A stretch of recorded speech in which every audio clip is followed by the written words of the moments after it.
Salam sejahtera untuk Bapak Ibu sekalian, Shalom. Kesempatan ini saya akan membawakan kebenaran firman Tuhan dengan tema karya gereja sebagai ibu orang percaya.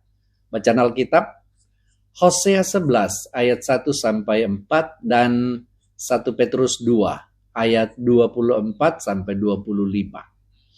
Kiranya Bapak Ibu dapat membacanya. Saudara-saudara yang dikasihi Tuhan, pernahkah kita merenungkan satu pertanyaan yang mungkin jarang kita ajukan? Mengapa gereja sering disebut sebagai ibu? Bukankah gereja biasanya kita pahami sebagai tempat ibadah, tempat persekutuan, atau organisasi rohani? Lalu, mengapa Alkitab dan tradisi iman menggambarkannya dengan citra yang begitu personal dan penuh kehangatan? Sebagai seorang ibu. Lebih jauh lagi, jika gereja adalah ibu, apakah terang keibuannya masih nyata dalam kehidupan kita saat ini? Apakah gereja sungguh-sungguh merawat, membimbing, dan mengasihi seperti seorang ibu? Ataukah gambaran ini hanya menjadi simbol yang indah, tetapi kehilangan maknanya dalam praktek hidup sehari-hari? Pertanyaan-pertanyaan ini mengundang kita untuk menyelami firman Tuhan dengan sikap penasaran yang kudus. Kita akan melihat bagaimana Allah sendiri menyatakan kasih-Nya dengan cara yang menyerupai seorang ibu, dan bagaimana gereja dipanggil untuk menghadirkan kasih itu bagi setiap orang percaya.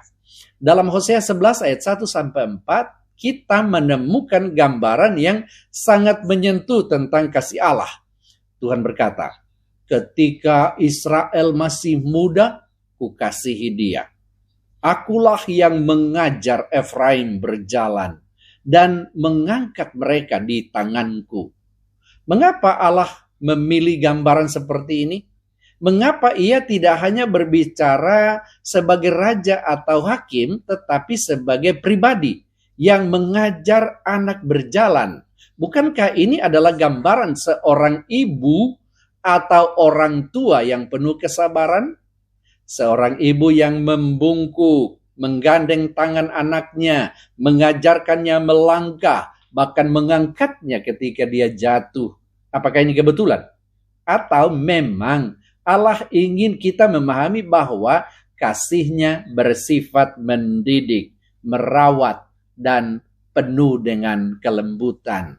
Lebih jauh lagi, ayat 4 berkata, "Aku menarik mereka dengan tali kesetiaan, dengan ikatan kasih." Mengapa tali? Mengapa ikatan? Apakah ini menunjukkan bahwa kasih Allah bukan paksaan, melainkan relasi yang erat dan penuh komitmen? Jika demikian, saudara, bukankah gereja sebagai tubuh Kristus dipanggil untuk mencerminkan kasih yang sama? Jika Allah bertindak sebagai seorang ibu terhadap umat-Nya, apakah gereja juga menjalankan peran itu terhadap orang percaya?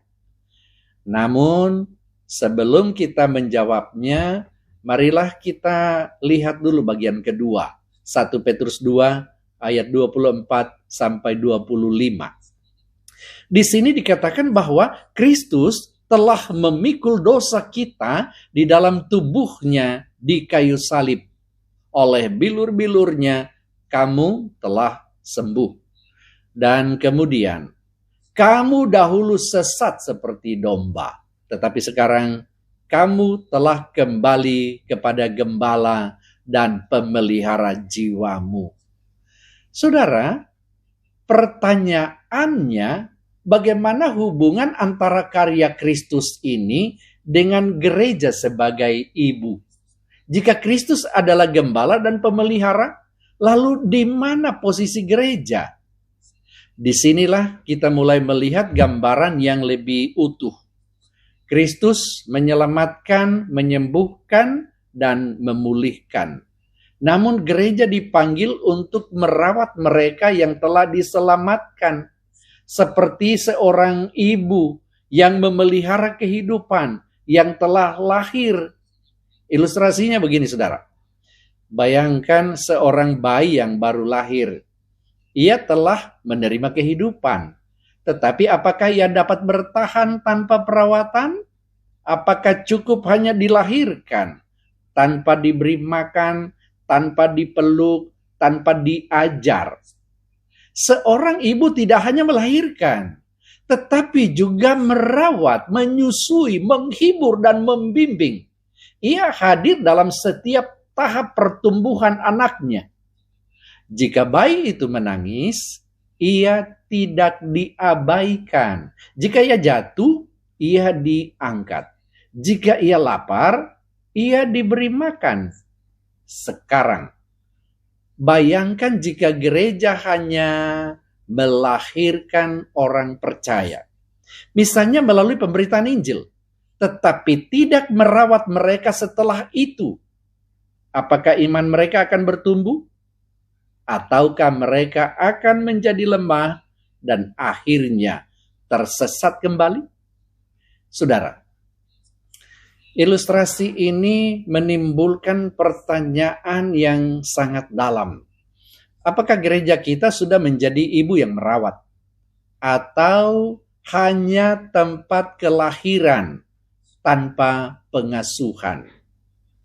Bapak Ibu Saudara yang dikasihi oleh Tuhan, karya gereja sebagai ibu orang percaya mencakup beberapa aspek penting.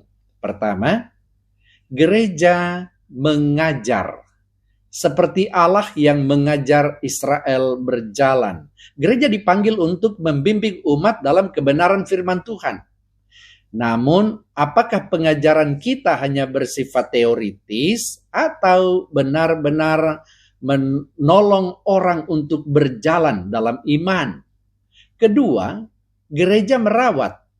Dalam 1 Petrus, kita melihat bahwa manusia yang telah diselamatkan masih membutuhkan pemeliharaan.